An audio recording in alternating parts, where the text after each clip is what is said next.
بینەرانی بەڕێز سڵاوتان لەبێ خۆشحاڵین لە بەرنمەیەکی تری زنجیرە بەرنمەی ساڵیادی دامەزراندنی یەکێتی نیشتیمانی کوردستان بە دیدارتان شاد دەبینەوە. بەڕێزان لە هەفتەیادی دامەزراندنی یەکێتیدا ئەمڕۆ تەرخان کراوە بۆ یادکردنەوە و بەرزڕاگرتنی شەهیدانی یەکێتی ڕووبارێک خوێنی بەخشیوە بە کوردستان بە هەزاران شەهیدی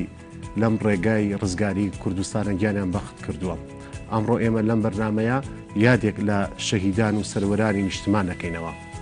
لە تەوریکی تری بەرنمەکە قسە لەسەر پرۆسەی پەروەردە و فێرکردن ئەەکەین لە شاخ. لەناو ئاگرباراندا یەکێتی لە خەمی ئەوە بوو کە مناڵانی گوننشین و ناوچە ڕزگارکراوەکان لە خوێندن دانەبڕن و بۆ ئەمە بەسەش میوانێکمان ئەبێ قسە لەسەر ئەوە ئەکات کە چۆن لە شاخ توانیویانە پەرا بە پەروەردە و فێرکردن بدەن. هاوکات هەر هەمان میوان قسە لەسەر ئازادی ڕادەربڕین و ئەو دروشمەیەکی یەکێتی بەرزی کردبەوە نان و ئازادی بۆ نووسەران و ڕۆشنبیران تا چەند لە شاخ توانراوە بەدی بێت. ئێمە لە درێژەی بەرنمەکە قسە لەسەر ئەم دوو تەوەرە ئاکەین و بینەرمان بن.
سفين لبن داوية شكي لبن هاي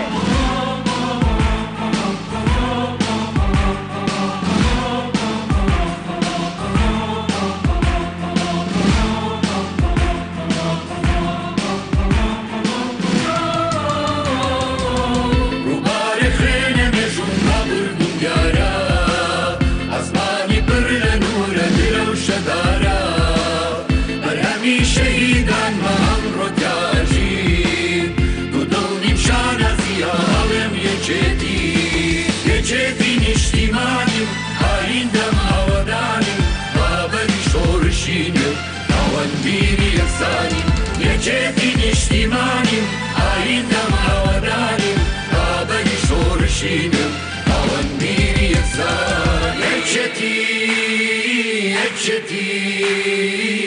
یەکێتی نیشتیمانی یەکێتی نیشتیمانی. بەڵێ بەڕێزان لە سرودی مەشخەڵانی یەکێتیدا هاتووە چەک قەڵەم دوانە خەباتی هاوژینم لە چاویاندا ڕێ ئازادیم ئەبینم. لەم تەوری بەرنامە قسە لەسەر پرۆسی پەروەردە و فێرکردن هەروەها باس لە نووسەران و ڕۆشنبیرانی شاخەکەین بە میواندارەی زۆر بەڕێز مامۆستا ئەحمەد عارف نووسەر و ڕۆشنبیر. مامۆستاگیان زۆر بەخێر بیت. زۆر سپاس. ئەم دروشمە چەک و قەڵەم ئەتوانن بەیەکەوە بن بەیەکەوە خەبات بکەن. سەرەتا پیرۆزبایی ئەم ڕۆژە و ئەم هەفتەیە لە یەکێتی نیشتیمانی دەکەم وەکو دامەزرانن و هیوادارم دڵسۆزانی یەکێتی نیشتیمانی هەمیشە لە هەوڵی ئەوەدا بن یەکێتی لە خەتی ئەساسی خۆی نەترازێ بەڵکو هەمیشە لە خزمەتی ئەو گەل و نیشتیمانەدا بێ کە دەنگ و ڕەنجی یەکێتیە. بڵێ قەڵەم لەگەڵ چەکە دەتوانن تەواوکەری یەکتر بن بۆ گەیشتن بە ئامانجی دوورتر. بڵێ ئەنی لە خەباتی ڕزگاریە ئەم دوانە بە پێکەوە بن. بەڵێ ئەگەر بێت و قەڵەم ڕابەر نەبێ چەک بەلا ڕێدا دەڕوا هەمیشە قەڵەم بەهێدی و هێمنی خۆی ئەو چەکەوا لێ دەکا ڕێگەی ڕاست بگرێ نەک بەلا ڕێدا بڕوا. بەڵێ ئەو دروشمە بەڕێ من پێم وایە یەکێکە لە دروشمە زۆر جوانەکانی ئەو دەمەی کە یەکێتی تێدا لە شاخە کاری خۆی دەکرد و خەرچی خۆی بەشێت بوون. ئەگەر بگەڕێنەوە ئەو سەردەمەی کە بەڕێز باسی ئەەکەیت لەو سەردەما چەند گرنگی ئەدرا بە هێزی پێشمەرگی کوردستان بە پێی توانای ئەو کاتە ئەوەنش گرنگی ئەدرا بە پرۆسی پەروەردە و فێرکردن. ئەنی من پێم خۆشە بۆ بینەرەکانمانە ڕوونکەیتەوە ئەو کاتە ئەنی کە باسی خوێندنەکەین لە شاخ خوێندن تۆ نەوەزارەتی پەروەردە هەبووە نە چاپخانەیەکی گەورە هەبوو بۆی کتێب چاپ بکات و ئەمە شتێکی زەحمەت و مەحاڵ نەبووە. وەکو مەحاڵ تۆ کاتێک کە دەتەوێت شۆڕش بکەی بیر لەوە دەکەیتەوە لە بنچینەوە ئەو گەل و نیشتیمانەی خۆت بگۆڕی. بەڵێ لە خراپەوە لە کەمەوە بۆ زۆر بۆ چاک. بەڵێ یەکە لە هەنگاوە زۆر جوانەکانی یەکێتی کەنای ئەوە بوو یەکێتی مامۆسایان لە دەرەوە توانیان خۆیان کۆ بکەنەوە لە ئەو لادیانەی کە بە تایبەتی دوورتر بوون لە سنوورەکانی دەسەڵاتی بەعس و دوژمن. بەڵێ مەکتەبەکانی تیا بکرێتەوە و ئاعتیمادش بکرێتە سەر ئەو خەڵکەی کە دەیتوانی هاتوچۆی شار بکە بۆ پەیداکردنی کتێب و لە هەمان کاتیشدا ئەو کتێبانەی کە لە سنوورەکەیان مابوونەوە ئەو کتێبانش بەکاربێنن بۆ ئەوەی کە خوێندکارەکان بتوانن ئیسفادەی لێ بکەن. لە زۆربەی ئەو دیانەی کە بینای مەکتەبی تیابوو خوێندنگەکان کرایەوە. یەکێتی مامۆستایان سەرپەرشتی کرد. دنیای خەڵکمان کرد بە مامۆستای شۆڕش. ئەوانەی کە مامۆستای شۆڕش بوون پێم وایە تا ئەو دوایەژ امتیازی خۆیان هەبوو لە دوای ڕاپەڕین و ئەمانە.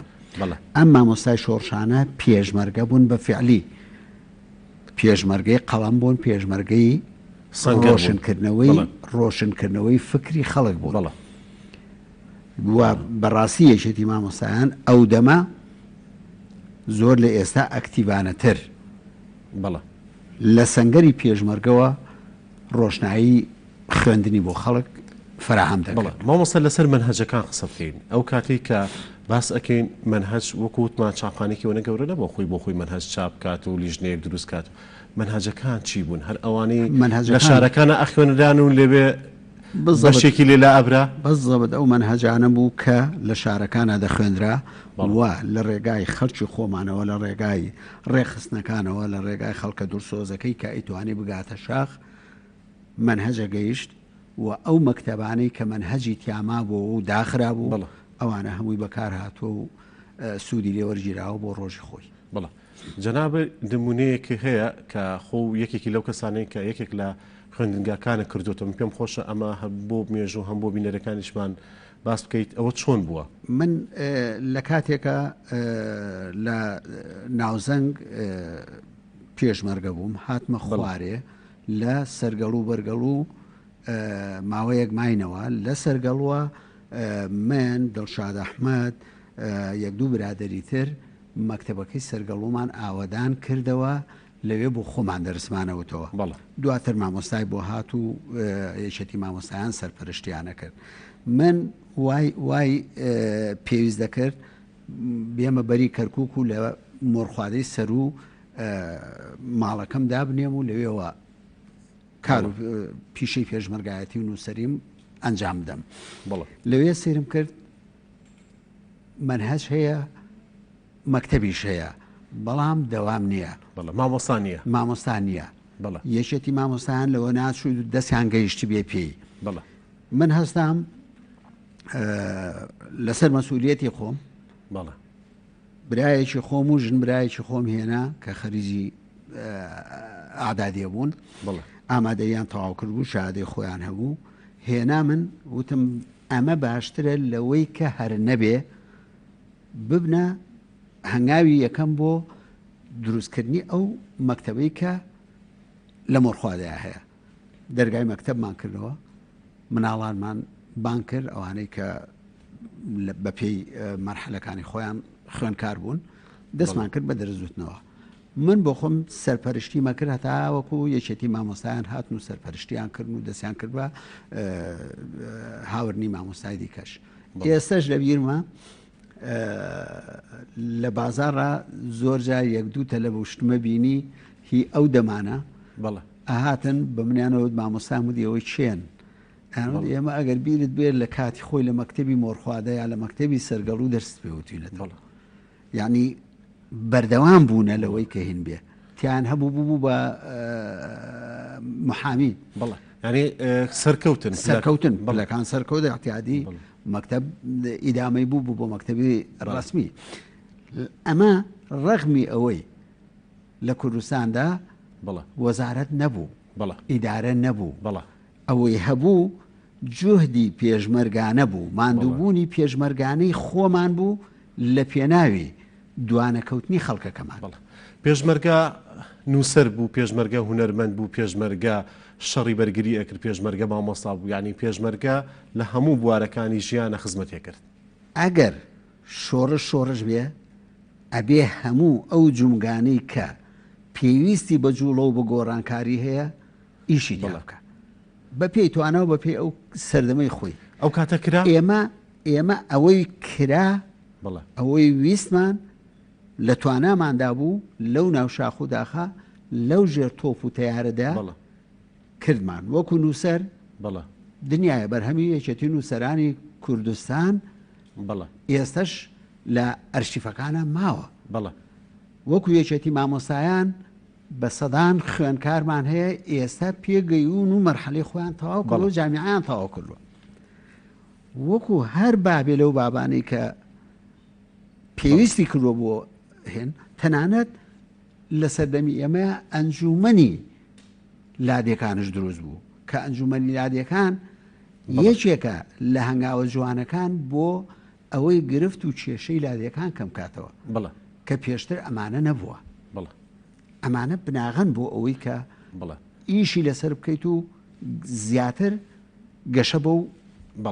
کاک ئەحمەد ئەمە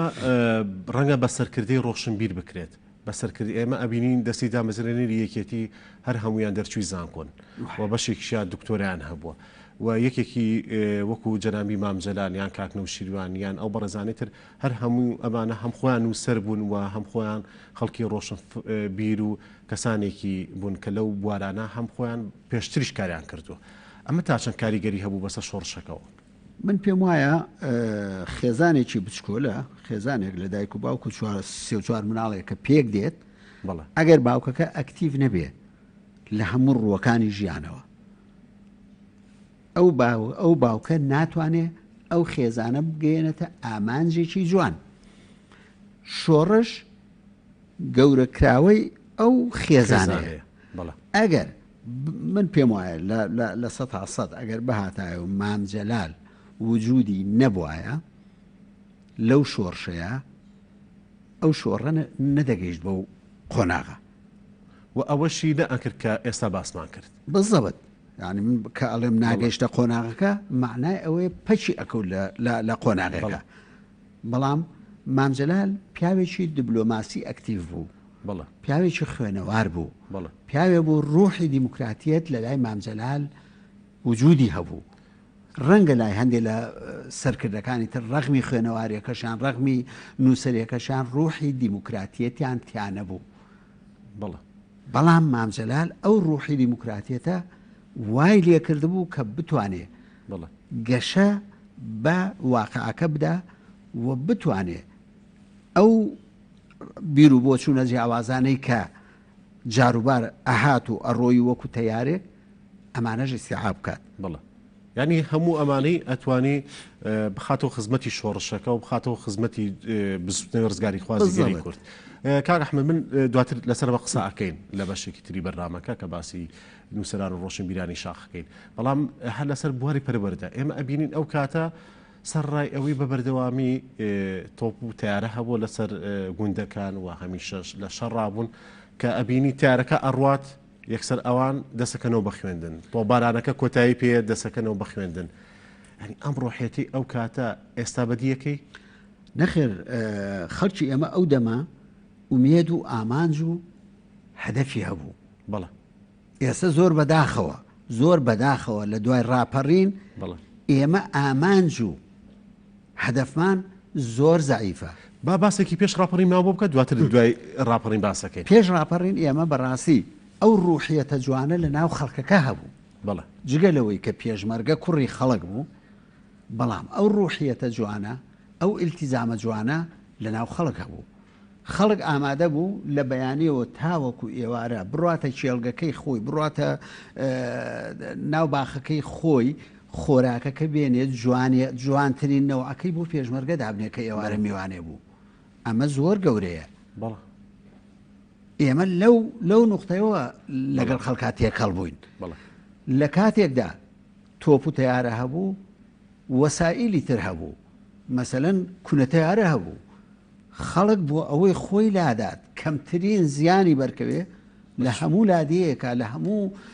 شوێنێکە کونەتەیارێکی معقول هەبوو بۆ ئەوەی ئەو مناڵانە تووشی زەرەر نەیەن ئەو خەڵکە تووشی زەرەر نەیە مەکتەبەکەش مەکتەب بوو لە کاتێکا کە هیچ ترسێک نەدەبا مامۆستا و تەلەبە لە هەمان ڕۆژە دەستیان کرداتەوە بەخوێن لە هەمان ڕۆژە دەستیانە کردەوە من مامۆستام بیردێ ئەنفال بووە بەڵێ ئەم مامۆستا بۆ ئەنفال بوو خۆ ئەیتوانی وەکوەر کەسێ بێتەوە لە شارە وەرەقەیەکی خەفیفە بکە ئەوانە بەڵام مامۆستا بوو ڕوحی شۆڕژگەرەتی لە ناخیا بوو ڕوحی پەروەردەکردنی نەوەکانی ئایندەی لە ناخا بوو مایەوە لەگەڵ خەڵکەکەی تا ئەو دەمەی کە ئەنفالی کرا ئەو پەرۆشش لە ناو خەڵکە هەبوو بە هەمان شێوەی مامۆستاکە ینی کە هەمان پەرۆشی هەیە بۆ خوێندن و بۆ فێربوون و بۆ ڕۆشنبیری ئەگەر خەڵکەکە ئەو پەرۆشی نەبوایە بە زۆر نەتەتوانێت خەڵکەکە بێنی بۆ مەکتەب خەڵکەکە ئەمەندە بە پەرۆژ بوو بیری لەوە دەکردەوە چوار ڕۆژیکە کە شۆڕش گەیشت بە ئامانج ئەم نابێنە خوێنەوار بێ ئەبێ بڕاتە زانکۆ ئەبێ بڕات بۆشاییەک پڕکاتەوە بۆ ملەتەکەی بەڵێ و هەمیشە ئەوترێت پێشمەرەکانی ئەو کاتە زۆر هانی مناڵەکانیانەدا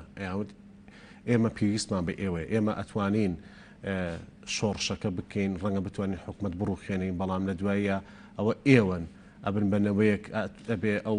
حکومەتی کە ئەمانەی و حکومەتە کوردی ئێوە بەڕێ ببن زۆر لە پێشمەرگی ئێمە هەبوو لەبەر وەزعی سیاسیەکەی لە ترسی دام و دەستگا داپڵۆسێنەرەکانی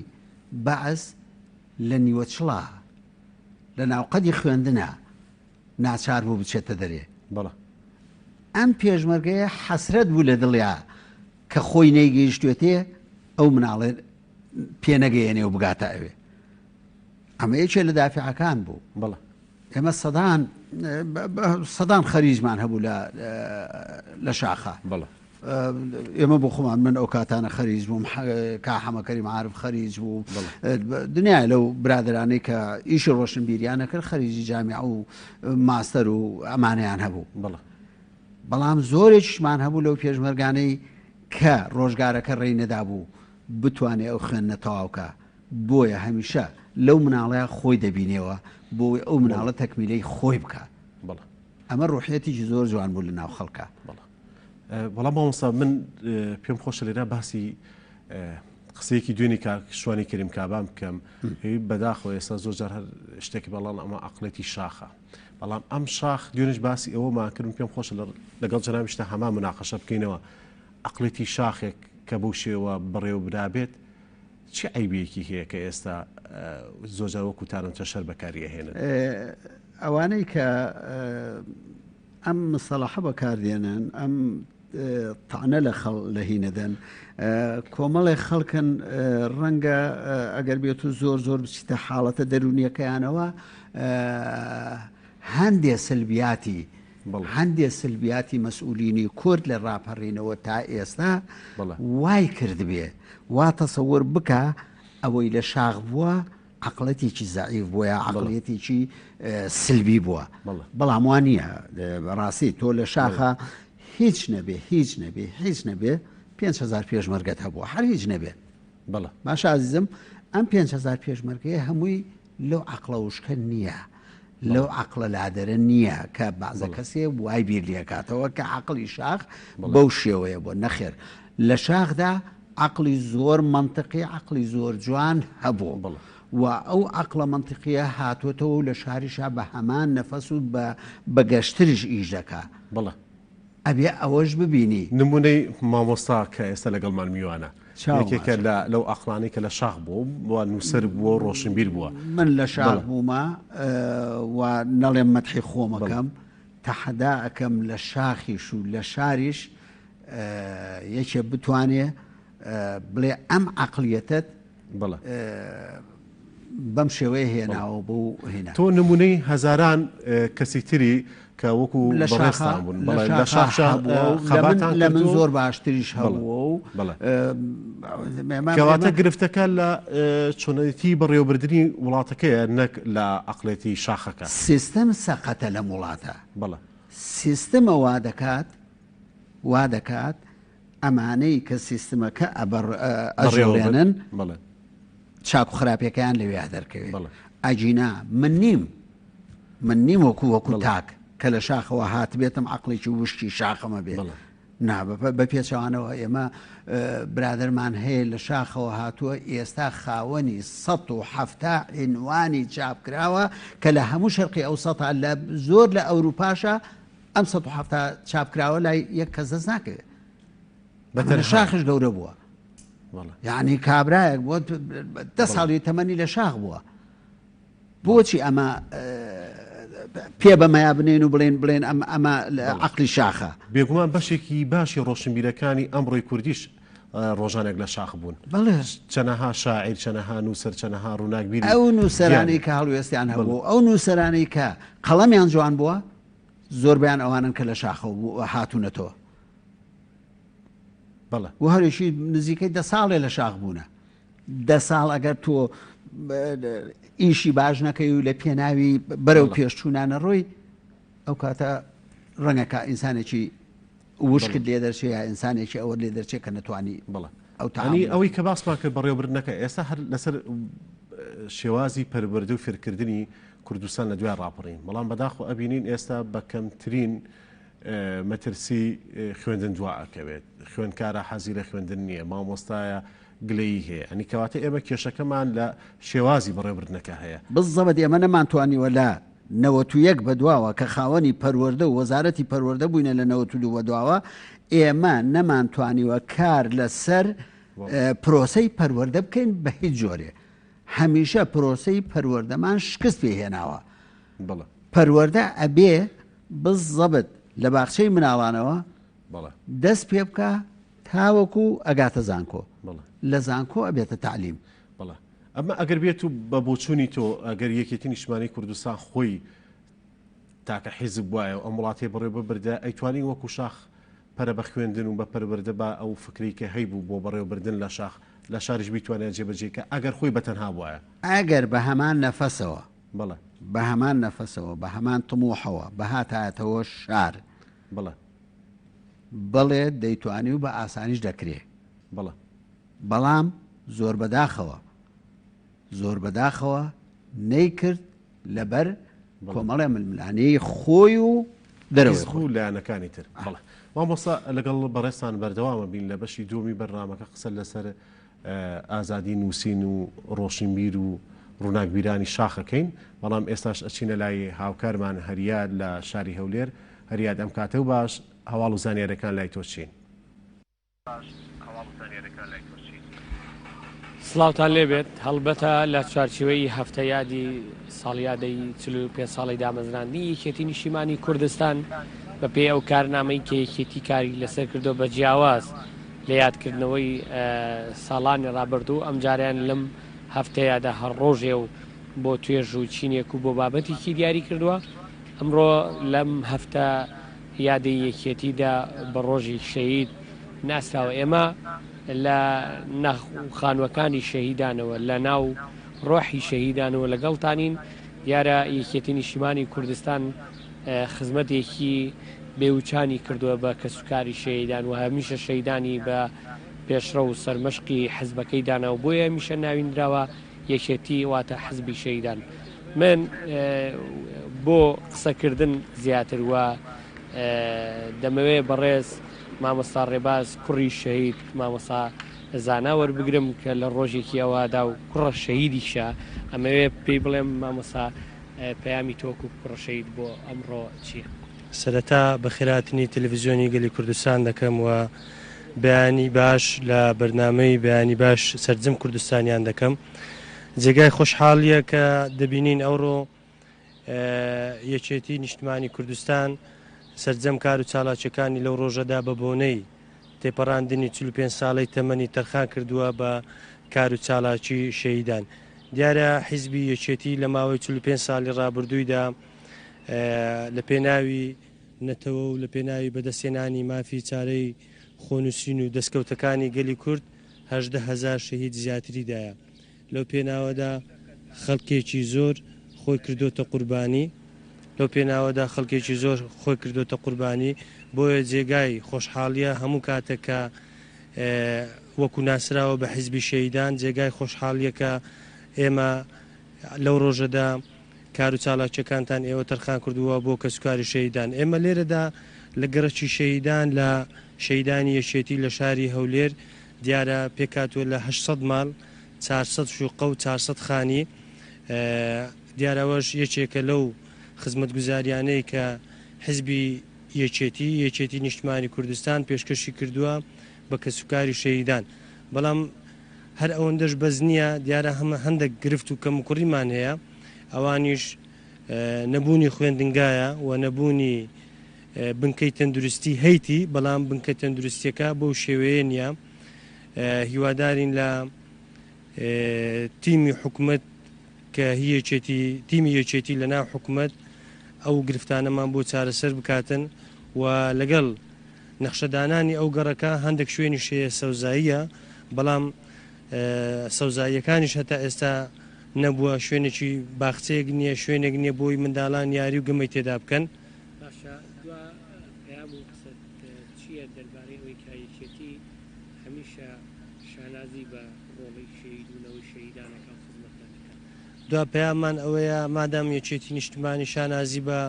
کەسوکاری شەهیدان دەکات داواکارین لەیانکەوە خۆڕاگر بن لە بەرامبەر داواکاریەکانی کەسوکاری شەهیدان هەمیشە دەست لە سەرسینگ بن لەبەر ئەوەی لە هەموو بۆنە کۆمەڵایەتی و حزبیەکان باز لەوە دەکرێت کە ئەوە هەر دەستکەوت کە هەمان بی لە ئەنجامی شەهیدانە لەبەرەوەی شەهیدەکانمان ڕوحی خۆیان کە خۆشەویستترین شتە کردە قوربانی نەتەوە و گەل و حیزب و بەشێک لەو سەرکردانێکەوە ئێستا هەن ئەویش هەموو لە خۆشەویستیان بوو. ئومێد دەکەین ئاورێکی جدی لە مەڵبەندی سێ هەولێر لە کارجێری مەکتەب سیاسی سەرپەرشتی هەولێر و بادینان لەمە دوات کە تەمەنی ئەو گەڕەکە نزیکەی 14 ساڵ دەبی گرفتەکانی ئەوەندە گەورە نییە بەڵام گرفتەکانی تەمەن درێژن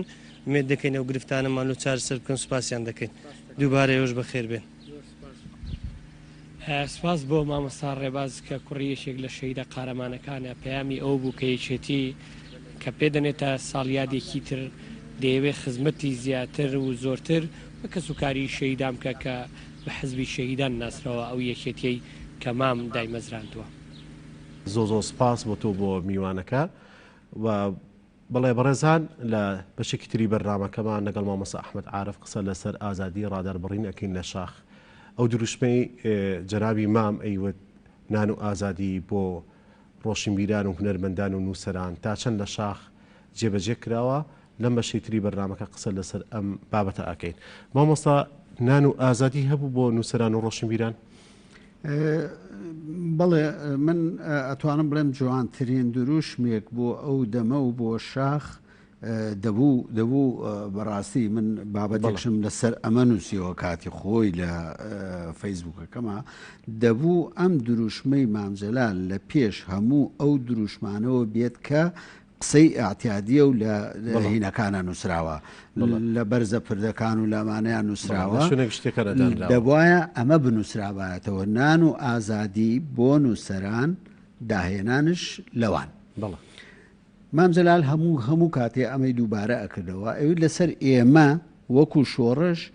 نان و ئازادیەکەیە لەسەر ئێوە داهێنانەکەیە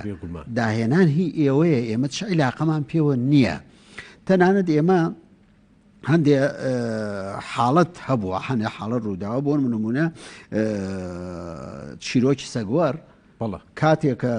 چاپکرا بەڕاستی مامجەلال نەبووایە حەمەی موکری تووشی گرفتێکی گەورە دەبوو چونکە بەڕاستی خەڵکمان هەبوو زۆر ناحاڵی بوو زۆر تون بوون ینی ناحاڵی بوو لە واقعەکە ینی ناکرێت ینی خەڵکی زۆر ئاسایش پێشمەرگەی ئاسایی من بەلامەوە زۆر جاعاتیادی ئەگەر هەندێ حرەکەی هەبێ ئەندامی مەکتەبی سیاسی ئەندامی مەکتەبی سیاسی لەگەڵ ئەوە بوو حەمەی موکری محاکەمە بکرێ بابە محاکەمەی چیە کرێ ئەمە ڕۆمانێکە نووسراوە چیرۆکێکە نووسراوە بیخوێنەرەوە چیت لەسرە ئەوەی لەسەر بنووسەوە ڕخنەی لێ بگرە کە ڕخنی لێگرتووی ڕخنەی لێ بگرە بڵێ من وانیم ئەوە نیم بەڵام قەناعەت بکە هینمان بۆ کردووە سمینارمان بۆ کردەوە بۆ ئەوەی کە ئەو مەجموعەیە بە تایبەتی و مەسئولانە تێبگەن ئەگەر خۆشیان ناخوێنەوە تێبگەن لەوەی کە ئەماچێتە خانی نان و ئازادیەکەەوە کاکەجار ئەگەر من لە ژێر سای سەدام حوسێنە هەموو ئازادیەکەم هەبوایە ناچمە ئەو شاخە و بخۆم لێ بە ئازادانە تەعامل مەکرد و قسەی خۆمە کرد ئەمە هەنگاوێکی زۆر جوان بوو بۆ گەشەکردنی یەکێتی نووسەران بۆ ئەوەی نووسەر لە شاخ و لە شارە بتوانن ئەوەی کە ئەیانەوێ ئەوە بکەن لە شاخە دەیان و سەدان کتێبی زۆر جوان ڕۆمان چیرۆک شعر بابەتی زۆر دانسقە بڵاوکراوەتەوە کە ئەمڕۆژ لە ئەرشیفخانەکانمانە هەمووی ماوە دوو گۆڤاری بەردەوام هەتا ڕاپەڕین و دوای ڕاپەڕینیش هەر بەردەوامێتی خۆی هەبوو فترەیەک وەکو نووسەری کوردستان وەکو گزنگ گۆڤارێ بوو لە سەردەمی حکوومەتی بەعزدا لە عێراق بە قەرارێکی ڕەسمی ڕاگیرە یەک ژمارەی لێ دەرچوو ژمارەکەش نەنووسرا گۆڤار بەس نووسرا هەندێ بەرهەمی ئەدەبی یعنی ئەمەندە هینی لەسەر بوو زەختی لەسەر بوو ئێمە لەوەیە لە شاخە ئەم گۆڤارەمان بە ژمارە دوو هێناوتمان بۆ ئەوەی کە تەحەدایە بێ بۆ حکوومەتی بەعز کە ئەو گۆڤارە ئیدامەیە بێ و ئیدامەشماندا هەتاوەکو گەیانمانە 100 ژمارە ئەم نووسینانەی کە باسی ئەەکەی هەمووی لە خزمەتی شۆڕشا بوو یان ڕەخنە و نەقدیشی تیا بوو ئەسڵەن ڕەخنەی باشی تیا بوو نەقدیشی تیا بوو تەنانەت ڕۆمانی کۆچی سوور کە جوانترین ڕۆمانە لە شاخان نووسرایەوە هەر لە شاخان نووسرایەوە هەر لە شاخی چاپ کرا بە فارسیش و بە عەرەبیش و بە کوردیش بوو بە مایەی ئەوەی برادێکی بەرپرسی ئەو سەردەمانە لە غیابی مامجەلالە لەسەر سنوورەکانی ئێرانە کۆی کاتەوە بیسووتێنێ یعنی ئەگەر بامتان لەگەڵانە بواە وەزعتان زۆر شڕە بوویەوە بە دڵنیایەوە پێتەڵێم ڕۆژێک ئێمە بارەگامان لە ناو دووژووری فەقێکانی مزگەوتی سەرگەڵوو بوو فەقێ نەبوو بەس دوو ژوور هەبوو ژووری فەقێکان بوو فەقێ نەمابووە و دەمە فەقێ لە سانە ئیشی نەدەکرد ئەم دوو ژووریاندا بە ئێمە وەکو ئەنجومەن وەکو ئەمانە ڕۆژێ برادرێک هاتە گیانمان شۆڕژێڕان بوو ئەبێ ئەم ئەم دوو ژوورە چۆڵکەن ئەمە هی مزگەوتە ئێوە هینن ئەهلی مزگەوت نین ئەهلی ئەمەنین ئێوە چۆنە بێ لەم هێنەیە بن ئەمیش هەر بە غیابی مامجەلال بوو ئەو کاتە دکتۆر فواد ئیدارەی هێنێدا یعنی ئەمانەمان هەموو لەگەڵ کراوە تەنانەت دەریان کردین لەوێ ناچار بوون چوونە لای شەهید عەبدوڕەحمان قاسملوو لەوەیە جێیەکمان کردەوە هەتاوەکو دوایی مامجەلال کە گەڕایەوە لە یاخسەمەر بەرامبەر بە مەقەڕەکەی خۆی مەقەڕێکی بۆ دروستکردین بە بەڵێ ئەمە هەبووە ئەو نووسەرانی کە لە شاخبوون هەمویان سەر بە یەکێتی نیشتیمانی کوردستان بوون ینی باوەڕیان بەم فکرە سیاسیە هەبوو منتەمی حیزبی نەبوون زۆریان بەڵام لەلایەن یەکێتی شۆ دامەکرا بەڵام یەکێتی وەکو یەک دامێکردین بەڵام. مەسەڵەن من منتەمی بووم بەڵام برادری ترمان هەبوو منتەمی نەبوو ئەگەر من 5 دینارم وەرگرتایە ئەو بە زیادەوە وەری نەگرتایە پێنجەکەی هەر وەرەگرت هیچ مشکلەیەک لەوەیان نەبوو ئەو جیاوازیە نەبوو لە بینی ئەوەی کە نووسەرێک منتەمی بێ یا نامنتەمی بێ هەر نووسەرێک هاتبێت و لە مەقڕی نووسران بوو بێ ئیشمان بۆی کردووە هەر نووسەرێکش پێشمەرگە بوو بێت لە هەر شوێنێکە بابەتی هەبوو بێ بۆمان چاپ کردووە ئەوە نەیتوانی بێتمان مەسەلەن بۆ نمونە بۆ سەلامی سعید مەولود دیوانێکمان چاپ کردووە سەلام شوێعی بۆ سابیر سدیق بەرهەممان چاپ کردووە سابیر پێشمەرگەیکی ئاتیادی بوو یعنی ئەوە نەبوو بڵێن وڵا ئیلا ئەبێ بێ لە مەقڕ ڕدانشێ و لە قاب بشوە لە مەقڕەکە ئەونان حازرکە ئەنجاشتی بۆ بکەین هەر کەسێ هەر نووسەرێک لەو شاخەی ئێمە وایە لەو شۆڕشەدا بەشدار وایە بۆ خۆمان حسابی نووسەرمان بۆ کرد حسابی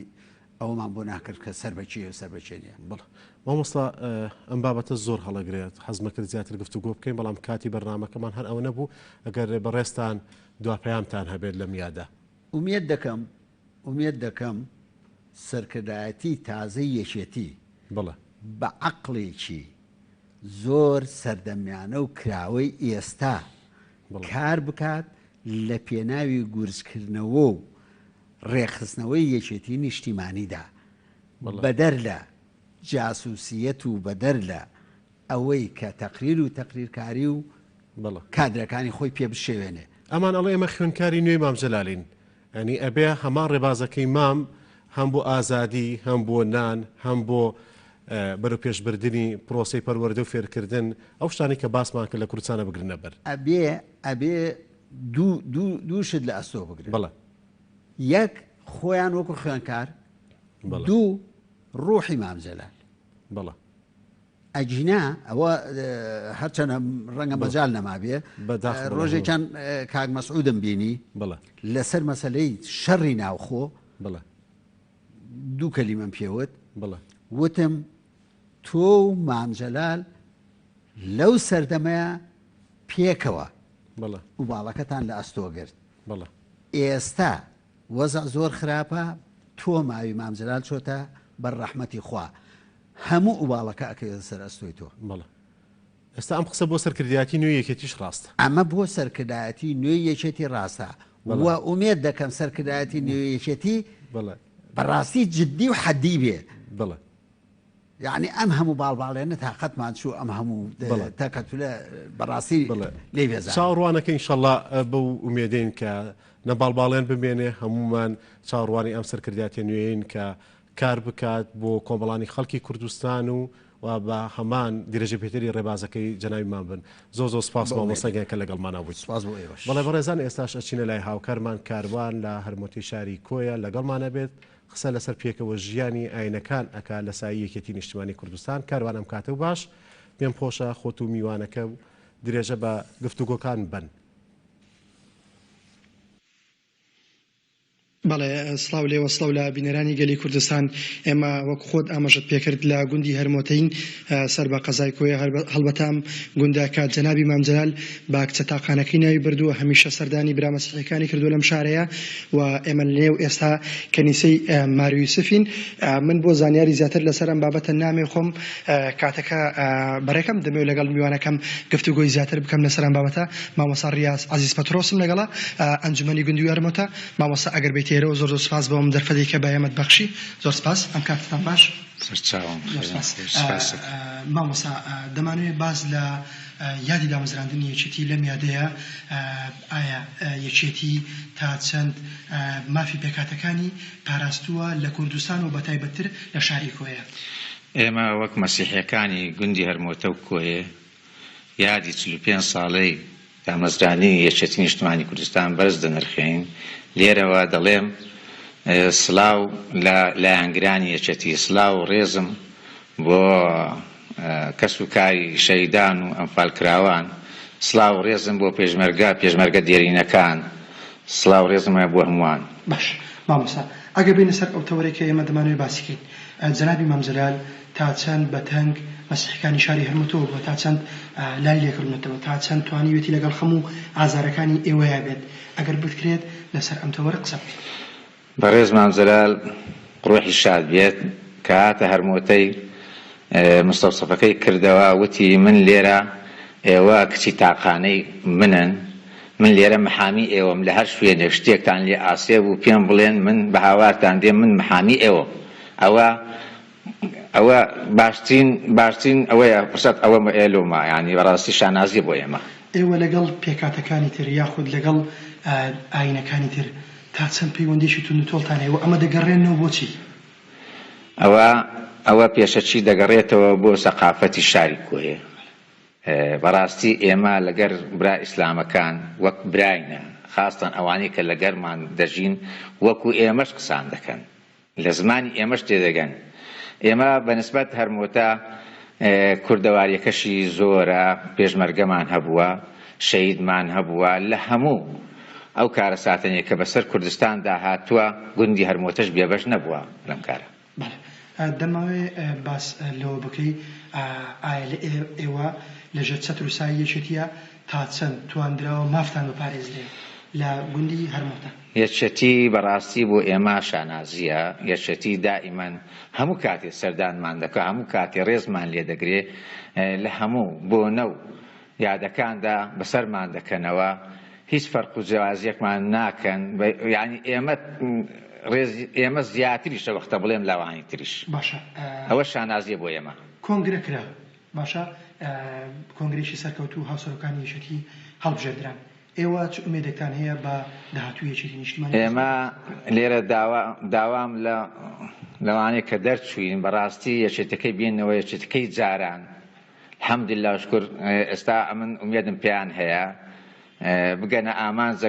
بگەنە ئەو لووتکەیە کە جاران یەکێتی تێدا بوو. لە گوندی هەرمۆتەیە خاوەن شۆڕشی دوور درێژن. ئێوە لەم گوندەیە چەند قوربانیتان داوە هەم لە کاتی ڕجێمی بەعسا و چەند شەهیدتان هەیە؟ ئێمە شەهیدمان زۆرە. شەهید سەلیم کە لە بەغدا لە سێدارەدرا و شەهیدانی تریش و لە شۆڕشی ئەیلولی شار پێشمەرگەشمان هەبووە. لەو شۆڕشی نوێژدا 4-5 پێشمەرگەشمان هەبووە کە بەشداری هەموو شەڕەکە بە زۆربەی شەڕەکانیان کردووە کە پێشمەرگە دێرینەکان شایەدی ئەو حاڵن کە لەگەڵیان بووین. باشە، لە ڕووی پرۆژەی خزمەتگوزاریەوە تا چەند ئێوە بۆتان دابینکراوە یاخود ئێستا ئەم کەنیسەی کە ئێستا ئێمە لێرەین یاخود چەند کەنیسەیشتر هەیە تا چەند توانراوە خزمەت بێوە بکرێەوە تا چەند یەکێتی نیشتیمانی کوردستان لە ڕێگەی فەرمانگە حکومەکانیەوە توانیوێتی پرۆژەی خزمەتگوزاری و ئاوادانی بۆ گوندی هەرمۆتە دابین بکات؟ یەکێتی نیشتیمانی بۆ ئێمە زۆر باش بووە، خاستان ئەو حکومەتەی ئەو مەنتقەی و ناوچەی خۆمان. یعنی بزانە مامزەلال شوقەکانی کۆی بە مەسیحیەکاندا کە ئەوانەی ئاوارە بوون و ئەوانەی دەست کورد بوون ئێستا لە ناویان دەژین، لێبکانە کەنیسەیەکیان بۆ کردین و ژووری مام قەشەیان بۆ کردین. هەرچی پێمان وتون درێغیان نەکردووە بۆ ئێمە بەڕاستی. بەڵێ زۆر سپاس مامۆستا بۆم دەرفەتی کە بە ئێمەت بەخشی لەگەڵ ئێمە بووی. زۆر سپاس دەکەم مامۆستا عەزیز پەترۆس. بەڵێ ئەمەی کە گوێبیستی بوون سەبارەت بە پاراستنی مافی ئاین و ئاینزاکان لە شاری کۆیەوە لە تاوای کوردستان لە زاری ئەنجومەنی گوندی هەرمۆتە مامۆستا ڕیاس عەزیز پەترۆس بوو. بەڵێ ئەگەر شتێکتان نەما بێت دێمە ستۆدیۆ بۆ لایەوە. بەڵێ زۆر سپاس کاروان، زۆر سپاس بۆ تۆ بۆ میوانەکە و بەڵێ بەڕێزان ئێستاش ئەچینە هەڵەبجەی شەهید فەرحان حەمەخانمان لەگەڵا. فەرحان لەگەڵ بەڕێبەری شەهیدان و کاروباری ئەنفالکراوەکان قسە لەسەر ڕۆژی شەهیدی یەکێتی و هەروەها باس لەوە ئەکات چی کراوە بۆ شەهیدان و پێویستە چی بکرێ بۆ کەسوکاری شەهیدان. بەڵێ سامانم کاتەی جەناب و تەواوی بینەرانی گەلی کوردستان باش دیارە پێشەوەی من بڕۆمە لای تەوەرەکەم لە زانیاریەکانی ڕۆژەوە دەست پێەکەم دوێنێ بۆی شۆرتی کارەباوە لە سنووری پارێزگای هەڵەبجە لە گوندەکانی خەرپانی و خەرگەڵان و گوندی خەڵی حەمە ئاگرێک کەوتەوە کە زیان و زەرەرێکی زۆری بەجووتیاران گەیان و دەست بەجێ لە کاتی کەوتنەوەی ئاگرەکەدا لە ڕێگەی هێزەکانی بەرگری و شارستانی و لە ڕێگەی ژمارێک لە هاوڵاتیان و تواندا ئاگرەکە کۆنتترۆل بکرێ. هەردوێنێ لە گوندی بانی شاریش ئاگرێکی دیکە کەوتەوەکە بەهۆی توندی ڕەشەباوە بەهێزی ڕەشەباوە زیانێکی زۆری لە ناوچەکە گەیاندووە. ئەمڕۆ قسە لەسەر یەکێتی نیشتیمانی کوردستان ڕۆڵی یەکێتی نیشتیمانی کوردستان لە خزمەتکردن بە کەیسی شەیدان و ژینۆساید لە سنووری پارێزگای هەڵەبجە دەکەین. من پێم خۆشە بڕۆمە ناو تەوەرەکەەوە میوانداری مامۆستا کامران مستەفا بەڕێوەبەری گشتی شەیدانی هەڵەبجە بکەم. مامۆستا ئەگەر پێمان بڵێن یەکێتی نیشتیمانی کوردستان وەکو حیزبێک کە زۆر جار بە حیزبی شەیدان ناوزەند دەکرێت، گرنگیدانی بە کەیسی شەیدان لەو سۆنگەوەیە یاخود یەکێتی خۆی بە هێزێکی بەرپرسیار زانیوە بەرامبەر بە هەموو چین و توێژە جیاواز. دیارە یەکێک لە سەروەریەکانی یەکێتی نیشتیمانی کوردستان ئەوە بوو کە یەکەم شەیدی شۆڕشی نوێ لە هەڵەبجە بوو، لە سنووری دەڤەری پارێزگای هەڵەبجە بوو کە یەکەم بەخشیشی هەڵەبجە بوو بۆ شۆڕشی نوێ. ئەمە هەر لەمەوە ئەتوانین بڵین کاتێ ئەڵێن یەکێتی حیزبی شەیدانە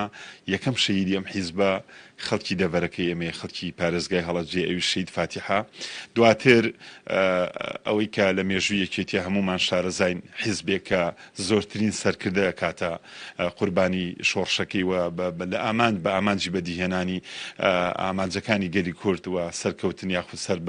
سەر بەخۆی هەرێمی کوردستان و بەدەستێنانی مافی چارەنووسی گەلی کوردستان. بۆیە ئەم ڕێچکە بەردەوامە بێت تاو کاتی کە سنووری دەڤەری هەڵەبجە یاخود پارێزگای هەڵەبجە لە حەدەسەیەک لە دوایەکەکانی 1970 و 1970 و دواتریش مەرگەساتی 1970 کیمیابارانی 1970 کە بێ بە قەزەیەکی نێودەوڵەتی و بێ بە مەلەفێک لەسەر ئاستی جیهان قسەی لەسەرەکرێ بۆ خۆی یەکێتی نیشتیمانی وەکو هێزی یەکەم لەم سنوورەدا وا ئەکات کە بەتەنگ یاخود بەخەم ئەو بابەتەوە بێت کە هەمیشە مەلەفی جینۆساید مەلەفێک بووە بە تایبەت لە سەردەستی جەنابی مام جەلال کە خۆی وەکو کەسێکی دیبلۆماتکار وەکو کەسێکە لە سلکی دیبلۆماسیا توانایکی باشی هەبوو لە یەکەم ڕوودانی حەدەسی مەرگەساتی هەڵەبجە بەڕێزیان لە ڕێی ئەو کاتە و گۆڤارە نێودەوڵەتیەکان ڕۆژنامە نێودەوڵەتیەکانەوە قسەی لەسەر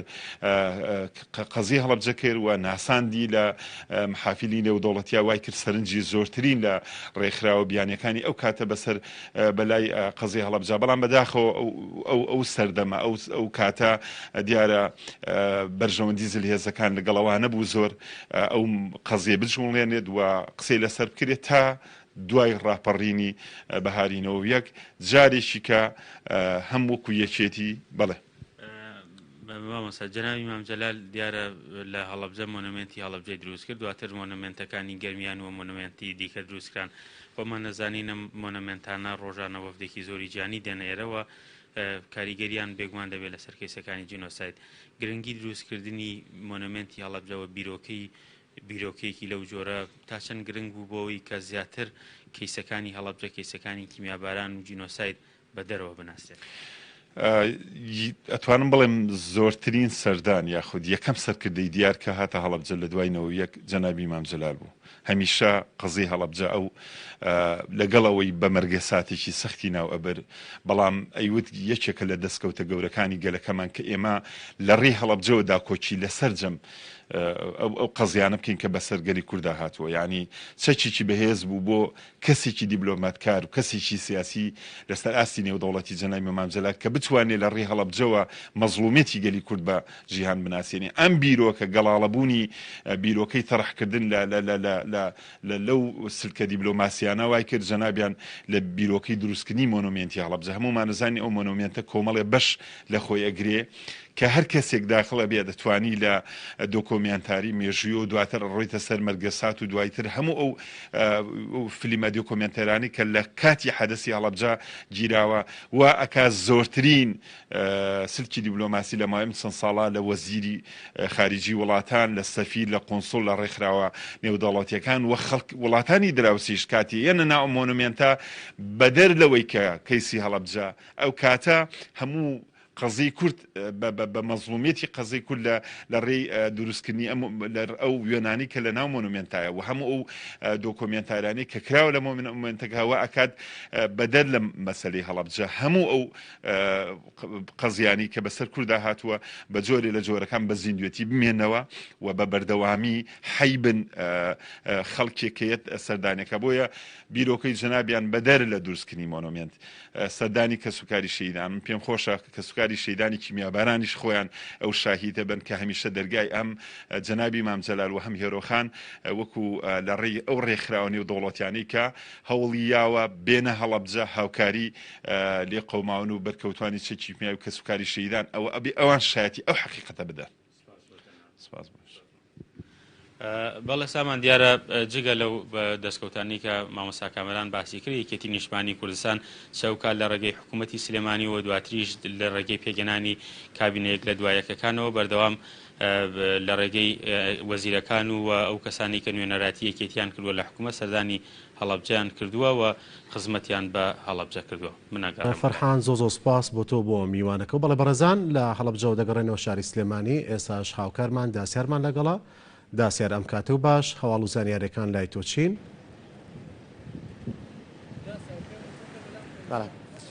بەڵێ بەیانیتان باش سڵاو لە بینەران دیارە سەبارەت بە ئاسایی بوونەوەی دۆخی ژیان لە شاری سلێمانی ئەوەی کە هەبێت لیژنەی ئۆپراسیۆنی پارێزگای سلێمانی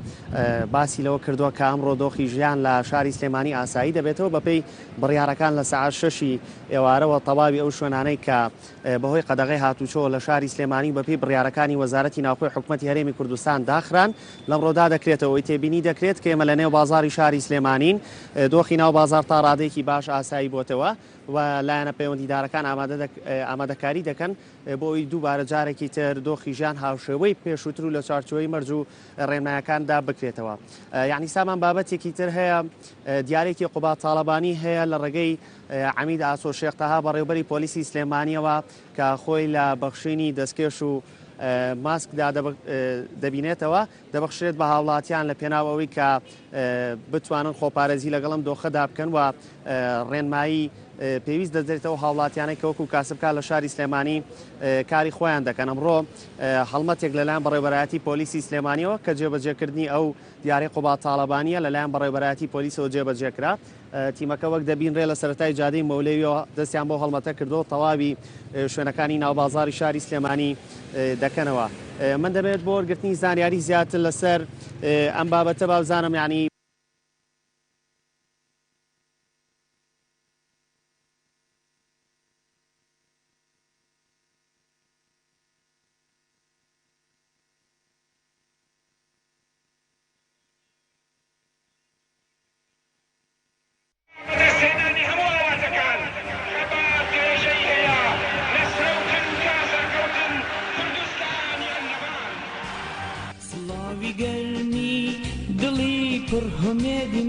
پێشکەش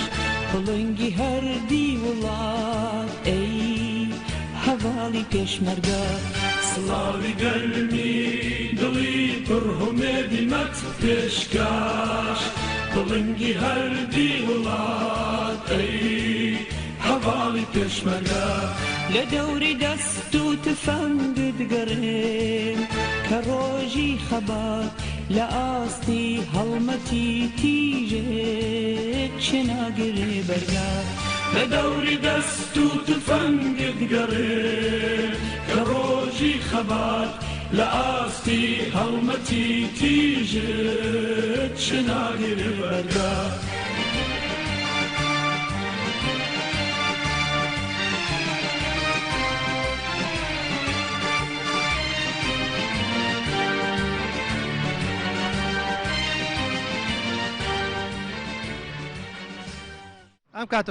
لەسەر شاڕێ و شەقامەکان ڕای ژمارەیەک کاسبکار وەردەگرن. منیش داوای ئەوە کە بۆکو خەڵقی وای پیانە هیوادارم ئەوانیش ئەو سەرکردایەت نوێیە دەستکرد بە خزمەتکردنی خەڵق هەموو خەڵق هیوای ئەوەی پیانە نوێبوونەوە کارێکی باش و شتێکی زۆر پیرۆزە. ئەرەوەڵا ئەم کاتەوە باش کاتێکی جەنابی باش سەرکردایەتی ڕازەی کێتی نیشتیمانی کوردستان داواکاری چییە بۆیان بۆ بە تایبەت نوێبوونەوە ئەوان لە نوێبوونیان تۆ داواکاری چیە؟ وەڵام هیوادارم ئەم دوو گەنجە چاوە لە گەنجەوە بێ چاوە وڵاتەکەەوە بێ چیان پێ ئەکرێت لە خزمەتی میلەتەکەم تەرخەمینەکەن بۆ خۆشیان باشە بۆ میلەتەکە بۆ وڵاتەکەش باشە. بزانین داواکاریان چی لە یەکێتی نیشتیمانی کوردستان و سەرکردایەتی تازە. یەکێتی نیشتیمانی کوردستان کۆنگرێ خۆی بەست نیۆبوونەوەی ئەنجام داوە چەند کارێکی گرنگە نیۆبوونەوە کارێکی زۆر گرنگە لەبەرەوەی ئاسایشی وڵات ئەپارێزێ یەکخستنەوەی گروپەکانە ینی ناو خۆی یەکێتیە یعنی بەرزونزمی پلەکان یەکیانە خاتەوە ڕێشیانە خاتەوە ئەمە شتێکی زۆر زۆر چاکە ئێمە پێمان ناخۆش بوو کە کۆنگرە نابەسترا ئێستا بەسراوە کارێکی باشە کارێکی زۆر زۆر باشە و زۆر زۆر پیرۆزە. نیۆبوونەوە چەند گرنگە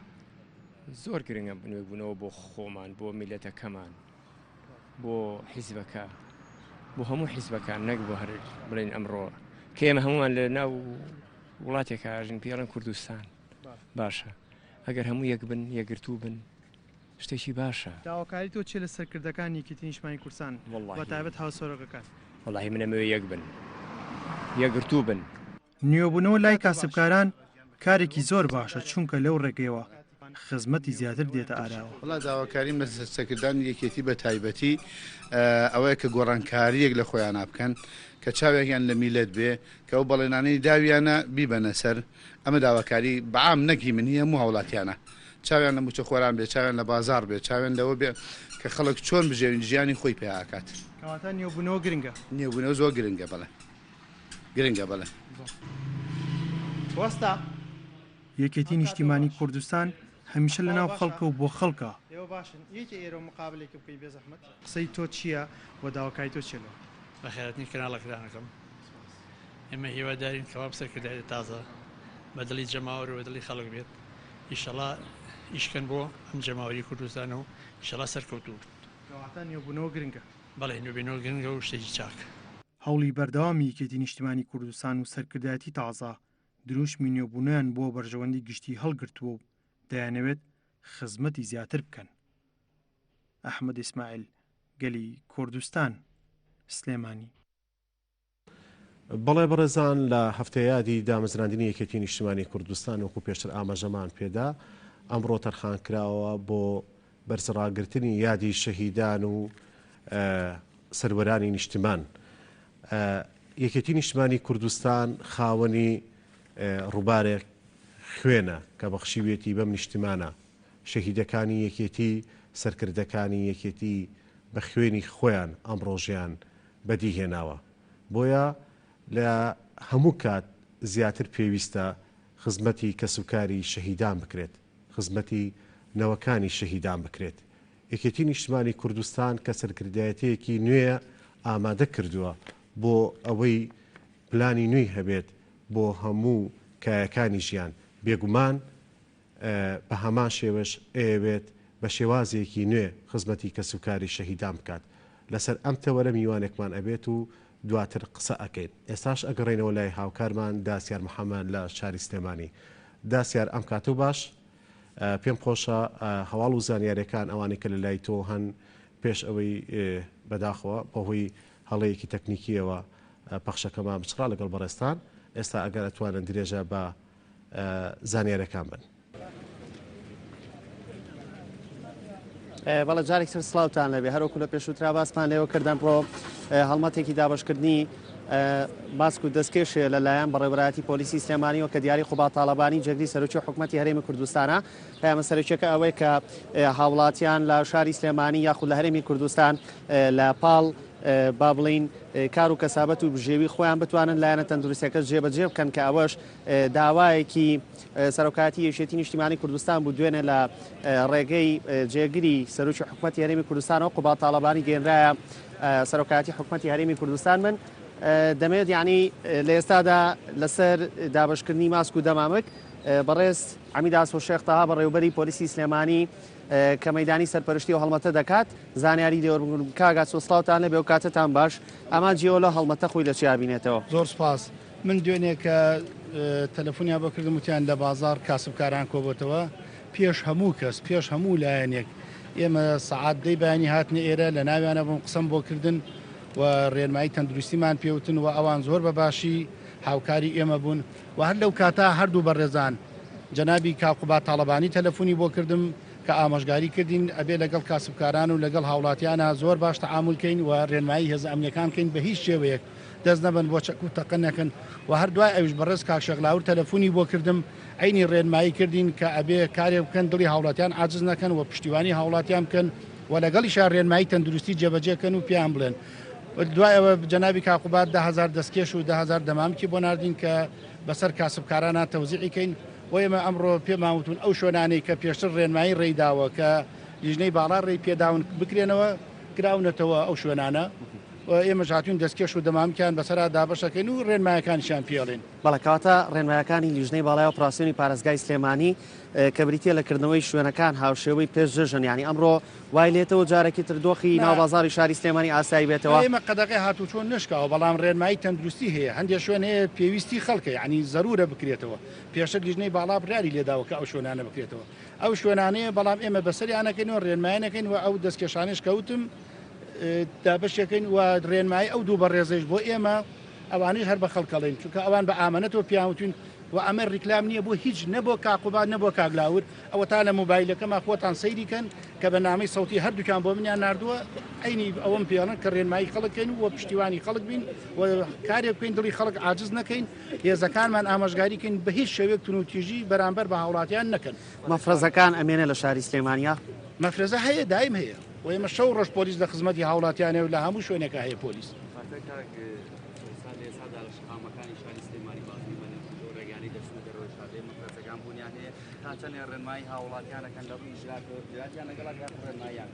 ئێمە ڕێنمایی هاوڵاتیانەکەین مەفرەزەکان هەیە هێزەکان هەر عینیشت هەیە لە هەموو شوێنەکانی شاری سلێمانی بڵاویان پێکراوە بۆ ئەوەی ڕێنمایی هاوڵاتیان بکەن و ڕێنمایە تەندروستیەکان جێبەجێکن کەی پۆلیس 24 ساعت دەوامی خۆی هەیە چالاکی خۆی هەیە و ئەم ماوەیە توانم بڵێم کەمترین تاوان ئەنجام درراوە کەمترین تاوان ئەنجام درراوە ئەم ماوەیە ماوەی کەرنتینێ ڕێنمایی جێگری سەرۆکی حکوومەت و سەرۆکاتی حکوومەتی هەرێم چیە بۆ پارێزگای سلێمانی بە شۆنشۆنی کارەکانتان جێبەجێ وەڵام من پێم وتم ئەو دوو بەڕێزە دوێنێ ڕێنمایی ئێمەیان کردووە هەر بەیانەکەی یعنی خەڵەکە بووە بە 6 ساعات دوای ئێمە هاتووە بۆ ناو خەڵک و بیکابینی خۆی بەڵام ئێمە بەیانەکەی زوو هاتوین ناو خەڵکابوون و ڕێنمایی خەڵکمان کردووە پێش هەموو کەس هاتوین پێش هەموو کەس داوامان کردو بزانین خەڵک مەعاناتی چی و گوێی لێ بگرن و بەدەنگ هاوکارێک و داواکارێکانیان بچین بەڵێ سپاس دەکەین سپاس بۆ زانارەکانت ماندوونە بن لەشتان ساغ بێ ئێستاوان بەگشتیانی وەکو بەڕێبەری پۆلیسی پارێزگای سلێمانیش باسی لێوە کرد مەبەستەکەی جێگری سەرۆکی حکوومەتی هەرێمی کوردستان ئەوەیە کە هێزە ئەمنیەکان چۆن لە ڕابردوودا توانیوانە بە باشترین شێوە بە جوانترین شێوە خزمەتی شاری سلێمانی دابکەن شاری سلێمانی بکەن هەر لە سەرەتای بڵاوبوونەوەی ڤایرۆسی کۆرۆنا ئەمان توانیان پشتوێنەیەکی ئەمنی باش دروستکەن کە هاوڵاتیان خۆپارێزیەکی باش بکەن بە هەمان شێوە لەم قۆناغەدا کە قۆناغێکی جیاوازترە ئەوەیە کە قوبات تاڵەبانی وەک جێگری سەرۆکی حکوومەتی هەرێمی کوردستان ڕێنمایی و ڕێنوێنی بۆ خەڵکی شاری سلێمانی و هەرێمی کوردستانەوەیە کە بتوانن بە باشترین شێوە مەرجەکانی خۆپارێزی جێبەجێ بکەن لەلایەکی ترەوە من دەمەوێت باز لەوە بکەن ئامارەکانی وەزارەتی تەندروستی حکوومەتی هەرێمی کوردستان بەو شێوازەیە کە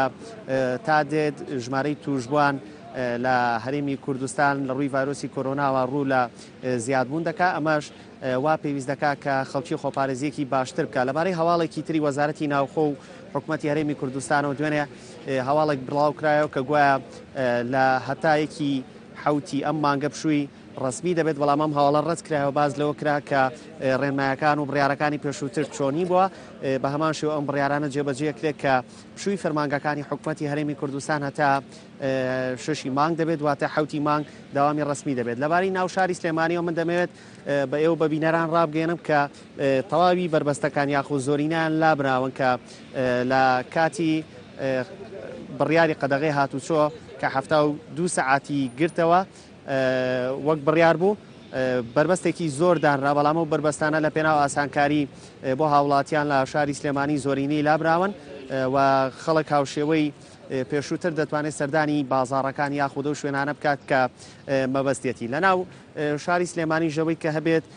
هاوڵاتیان ینی بەشیشیان خۆپارێزی دەکەن و بەشێکی تریان بەبێ ماسک و بەبێ دەمامک بەرچاو دەکەون و زانیارەکانی بەڕێوەبەتی گشتی تەندروستی سلێمانیش بەو شێوەیە هەتاوەکو ئێستا دۆخی ڤایرۆسەکە لە شاری سلێمانی لە دۆخێکی مەترسیداردایە بۆ پێی کە ژمارەیەک لە توشبووان ئامێری هەناسەدانی دەستکردیان پێویست بۆ بەکاریان هێناوە کە ئەمە ئاماژەیەکی مەترسیدارەوە لە هەمان کادا نیشانیان هەبوو بەگشتیوە زانیارەکان بوو لای من دەگەڕێمەوە لای تۆ. زۆ سپاس بۆ هاوکارمان داسیار محەممەد کە لە شاری سلێمانیەوە لەگەڵمان هەبوو بڵێ بەڕێزان دەگەڕێنەوە ستودیو و درێژا بە بەرنامەکەمانە دەین لەگەڵ بەڕێز دابان شەید ئەحمەد ئەندامی ئەنجومەنی بۆردی شەهیدان و جینۆسایدی یەکێتی نیشتمانی کوردستان گفتوگۆ ئەەکەین سەبارەت بە بۆردەکە و سەبارەت بەوەی چی کراوە و چێ بکرێت بۆ کەسوکاری شەهیدان. کاک دابان زۆر بەخێر بێت. یەکەم جار پێمان خۆشە باسێکی بۆردەکەمان بۆ بکەیت. ئەم بۆردە لە دوای کۆنگری چواری یەکێتی نیشتمانی کوردستانەوە دامەزراوە و ئەم بۆردە کارەکانی چی ئەبێت و ئەتانەوێت لە ڕێگای ئەم بۆردەوە چ بکەن بۆ کەسوکاری شەهیدان و قوربانیانی جینۆسایدی کورد. زۆر سپاس بۆ دەرفەتە. دیارە لە دوای کۆنگرێ چوارەم یەکێتی نیشتیمانی کوردستانەوە بەشێک لە مەکتەبەکانی یەکێتی نیشتیمانی کوردستان گۆڕانکاری لە هەیکەلە لۆ شێوازی کارکردیان دەکرا و لەو چوارچێوەشدا بۆردی سەرەتا مەکتەبی شەهیدانی یەکێتی نیشتیمانی کوردستان بوو. دواتر ئەم مەکتەبە لەگەڵ مەکتەبی تێکۆشەرە دێرینەکانە کرانە دوو بۆرد و یەک مەکتەب وانی لە ئەم دوو بۆردە لە ژێر چەتری یەک مەکتەبان و هەردوو بۆردەکە لەلایەن دوو ئەندامی سەرکردایەتیەوە سەرپەرشتی دەکرێن و ئەندامێکی مەکتەبی سیاسیش سەرپەرشتی مەکتەبەکەکە وەکو هەیکەلی مەکتەب. بەڵام ئەمە وەکو هەیکەلی ئیدارەکە وەکو بەرنامە و پلانی ئێوە بۆ خزمەتکردنی کەسوکاری شەهیدان چییە؟ تەبیعەتەن ئێمە هەر لە دوای کۆنگرەوە هەستاین بە دووبارە دانانەوەی بەرنامەی کاری بۆردەکان و ئێمە شۆک و بۆردی شەهیدان و جینۆساید دوای مناقشەیەکی چڕوپڕ و بە لەگەڵ هەڤاڵانە لەوێ توانیمان کارنامەیەکی نوێ کە لەگەڵ هەلومەرجی ئێستا و لەگەڵ استراتیج و بەرنامەی تازەیەکێتی نیشتیمانی کوردستانە بگونجێ دانراوە پەسەند کرا لەلایەن بۆردەوە. ئەم لەم بەرنمەیە کە دانراوە زیاتر خزمەتکردنە بە کەسوکاری سەربەرزی شەهیدان خزمەتکردنە بەنەوەی شەهیدان بەکەی جینۆساید کە بە جینۆسایدی ئەنفال و ئێزیدی و هەڵەبجە و تەواوی ئەو جینۆسایدانەی بەسەر گەلی کووردا هاتووە و ئەم بۆردە زیاتر خۆی کارنامەی بۆردە کە دانراوە زیاتر کارنامەیەکە کە خزمەتگوزاریە و هەوڵەدا لە ڕێگەی پرۆژە و بەرنامەی گونجاوەوە کۆمەک بە وەزارەتی شەهیدان بکە و هاوکاریان بکات لە چارەسەرکردنی ئەو کێشانەی کە تاکو ئێستا چارەسەر نەکراون سەبارەت بە کەسوکاری سەربەرزی شەهیدان و جینۆساید. یەکێتی لە ماوەی ڕابردووە وەکو حیزب چی کردووە و لە ناو حکومەتە چی کردووە بۆ کەسوکاری شەهیدان کە تۆ خۆ یەکێکی لە نەوەی شەهید کە ئەمڕۆ لەگەڵمانی لە ناو ستۆدیۆ. ڕاستی وەکو یەکێتی کە بە حزبی شەهیدان ناسێنراوە زیاتر لە 20,000 شەهیدی هەیە و هەموو کات داکۆکی کارێکی سەرسەختی مافەکانی کەسوکاری سەربەرزی شەهیدان بووە و ئەو ماوەشە کە بۆ چەند خولێک وەزارەتی شەهیدان لەلایەن یەکێتی نیشتیمانی کوردستانە بووە توانێتی خزمەتێکی باش پێشکەش بە کەسوکاری شەهیدان بکات لە ڕووی امتیاز و مافەکانیانەوە. بەڵام ئەگەر بڵێن ینی هەموو شتێک کراوە هەموو شتێک تەواو بووە ئەوە هێشتا ماوێتی ینی بەڵام بەشێکی زۆری کێشەکان چارەسەر کراوە چ لە ئاستی ئیمتیازاتەکانی وە لە ئاسی ئەوانەی کە کراون چین ئەگەر باسێکی ئەوانە بکەین کە کراون دواتر باسی ئەوان ئاکەین کە پێویستە بکرێت ینی وەکو ئەوانەی کە کراون دابشکردنی خانووە دابشکردنی ینی یەکە نیشتە جێبوونەکانە بە ئاموە ئەو مافانەی کە نەوەی شەهیدان هەیەە کە لە سێکتەرە جاجەکانی خوێندنی باڵا پەروەردە ئەوانە بخوێنن و هەر زانکۆیە کە لەم وڵاتە هەبێت کە بتوانن بە ئاسانی دەستیان پێ بگات و ئاسانکارین بۆ بکرێ و خوێندنی خۆیان تیا بکەن دواتر لە ڕووی تەندروستیەوە لە ڕووی تەندروستیەوە توانێتی ئاسانکاری بکات بۆ کەسوکاری سەربەرزی شەهیدان کە بتوانرێت خەرجی تەندروستی ئەوان لە ئەستۆ بگرێت و کۆمەڵێک کاری ترکراوە بەڵام هێشتا هەندێک کارماوەکە بکرێ ینی وەکو نەوەی شەهیدێک ئەو کارانە چین کە پێویستە بکرێن ینی ئەو کارانە گرنگی دانی زیاترە بە کەسوکاری شەهیدان لە ڕووە چۆنەڵێ دەرونیەکەوە لە ڕوو ئاسانکاریان بۆ بکرێت لە دائیرەکانە لەو جێگانەیە کە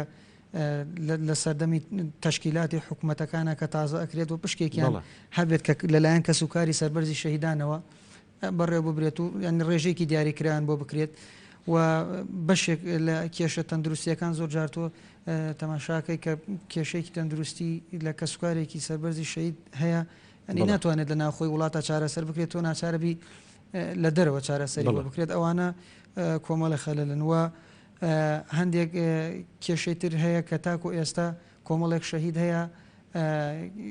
کێشەی شوێنی نیشتەجێبوونیانە یاخود پارچە زەویان بەسەردادا بەش نەکراوە ینی ئەمانە هەندێک کێشەن هەندێک کارن کە ماون پێویستە بکرێن و ئێمەش وەکو مەکتەبی ینی وەکو بۆردی تێکۆشەران شەیدان و جینۆساید و هەموو کات هەموو هەوڵ و توانایکی خۆمانە خەینە گەڕ بۆ ئەوەی بتوانین باشترین خزمەت و بتوانین ئەو ئەرکەی کە لەسەر شانی ئێمەیە و ئەو ئەرکەی کە لەسەر شانی ئەوانە زیاتر سوک بکەین و هاوکاریان بین بۆ ئەوەی لە ژیانێکی باشتر و شایسترا بژین بڵێ لە ڕێگای پەرلەمان و حکوومەتەوە یەکێتی چی کردووە مەسەڵەن بینیمان لە دواتر ینی دواترین پرۆژەی حکوومەت چاکسازی بوو کە ئەیویست لە ڕێگای ئەم پرۆژەوە چاکسازی بکە لە زۆر بوارە بەڵام ئەمە کەسوکاری شەهیدانی و ئەنفەرکراوەکانی نیگەران کرد یەکێتی چی کرد بۆ ئەم خاڵە دیارە یەکێتی وەک ئەرکی لە پێشینەی خۆی و هەمیشەی خۆی هەمیشە داکۆکی کار بووە لە کەسوکاری سەربەرزی شەهیدان و جینۆساید کراوان ئەنی فراکسیۆنی سەوز لە پەرلەمانی کوردستان بە ئەرکێکی یەکێتیانی خۆیان هەستان هەندێک بڕگە هەبوو لە پرۆژەی چاکسازیە سەبارەت بە کەسوکاری سەربەرزی شەهیدان سەبارەت بە ماف و ئیمتیازاتەکانیان وتوانیان ئەو بڕگانە لابن چونکە ئەوانە کۆمەڵێک مەترسی جددی و گەورە بوون بۆ ئیمتیازاتی کەسوکاری سەربەرزی شەهیدان خۆشبەختانە توانیان بە کۆی دەنگ و توانیان بە ڕوحێتێکی یەکێتیانە ئەو بڕگانە ڕەگ بکەنەوە نەهێڵن بچەسپێندرێت بڵێ سەبارەت بەر بە شەهیدەکانمان ئێمە یەکێک لە کێشەکان ئەوەیە ڕەنگە وەکو پێویست ئەرشفێکی تۆکمە و دەوڵەمەندمان نەبێت بۆ هەموو شەهیدەکان یەک بەیەک شەهیدەکانی وێنەیان بەپارێزین کەلوپەلەکانیان بەپارێزین و بتوانین ئەمە ئەرشیف بکەین بۆردەکەی ئێوە لە بەرنامەیە هەیە پلانی هەیە بۆ ئەوەی ئەمە تەوسیق کات ڕاستی ئێمە وەکو بۆردی شەهیدان و جینۆساید توانایەکی مەحدودمانەیە توانایەکی دیاریکراوە ئەنێ پرسیارە ئەبێتە بە دوو بە شۆڵام دەدەم بەشی یەکەمی ئەوەیە کە ئێمە وەکو یەکێتی نیشتیمانی کوردستان ڕۆژێکی تایبەتمان دیاری کردو بۆ ڕۆژی شەهیدی یەکێتی نیشتیمانی کوردستان کە لەو ڕۆژەدا بێجیاوازی شەهیدان یادی هەر هەموو شەهیدان نەکرێتەوە و لە بەرنامەماندا هەبوو پرۆژەمانە بووە کە بتوانین ینی ئەو باسانە زۆر جوڵێنراوە کە بتوانین لە هەر شار و یان هەر مەحافەزەیەکە ئێمە بتوانین مۆنومنتێکمان هەبێت کە تەواوی وێنەی شەهیدان و ناوی شەهیدانی تێدا هەبێ وەکو باسم کرد ئێمە ئەو توانایەکی مەحدود و دیاریکراومانێ بەڵام ئەوە ئەکەوێتە سەر وەزارەتی شەهیدان و ئەنفالکراوان ئەوان ینی ئێمەش دەبێ هاوکاریان بین ئەگەر ئەوان بەباشی بێنە پێشەوە بۆم بابەتە تاکو ئێستا بەداخەوە ئەرشیفی شەهیدانی تەواوی باشووری کوردستان ئەرشیفێکی لاوازە ئەرشیفێک نییە کە کۆی ینی بەمانەیەک لەمانەکان ئەوانە ئەو مادانی تیابێت کە بۆ ئەرشیف پێویستن و دەبێت بەڵام ئێمە دەتوانین هاوکاریان بکەین تاکو ئێستا ئەو شتە نەکراوە بەڵام یەکێکی خۆی بۆ ئەمە ناکات ینی ئەمە کە ئێمە باسی ئەەکەین باسی شەهیدەکانەکەین کەس بڵێن شەهیدانی کوردستان بێگومان هەمویان وەکو یەکن هەمویان گیانم بەخت کردووە لە پێناو ئەم نیشتمانە بەڵام کەمە باسی حیزبێکەکەین حزبەکە بۆردێکی تایبەتی هەیە پێشتر مەکتەبێکی دیاریکراوی هەبووە ئایا ئەمە بە گرنگ نازانن کاری لەسەر ئەکرێت لە ئێستا بەدووە ئەوەی کە گرنگترین شت بەلایەکێتیەوە ئەوەیە بەڵام ینی ئێمە بە کۆمەڵی قۆناغی مێژووی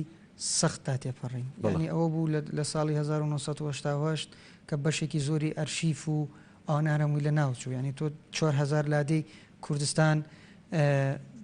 تەختی زەوێک ڕووخاکرا ڕووخاوە و پێشمەرگەش لانکەی لادێ بوو ینی بەشێکی زۆری ئەو ئەرشیفانە لە ناوچن و ئەو کێ و ماڵێکە حکوومەتی بەعسی ئەو سەردەما ئای کرد بەشێکی زۆری و ئەرشیفانە لە ناوچوە بێکێتی تا قۆناغێک هەندێک ئەرشیفی کردووە بڵێن لە بواری ڕاگەاندنی ئەوانە لە ژیاننامەی شەهیدەکانەوە کار و چالاکیەکانیانە بەڵام ئەمە ڕەنگە تێری ئەو قۆناغە نەکات کە ئێمە بڵێن کافیە و ئەوەی کە لەسەر شانی بکێتی بووە پێهێستاوە ئەنجامی داوە بەڵام ئەوەی کە ئەمێنێتەوە ئەوەیە کە تۆ ینی لە ئەسەر ئاستی محافەزاتەکان مۆنومنت بۆ شەیدەکان بکەیتەوە و لەوێ ئەتوانیت بە شێوازێکی تایبەت بە سیستەمێکی تایبەت تۆ کەلوپەل و ئەو یادگارانی ئەو شەهیدانە دایان ناوە تۆ بیپارێزی ینی ئەمە وەکو ئەبێ بە پلانی داهاتوو بە پلانی داهاتوە ئێمەش لە بەرنامەماندا هەیە کە لە داهاتووە بتوانین ساڵانە کۆنفرانس و ئەوانە بکەین کە پرۆژە پێشکەش بە وەزارەت شەیدان بکەین پێشکەش بە فراکسیۆنی سەوز بکەین لە پەرلەمانی کوردستان و بتوانین پێکەوە هەماهەنگی بکەین بۆ ئەوەی چ لە ڕووی ئەرشیف و دوکۆمنتکردنەوە چ لە ڕووی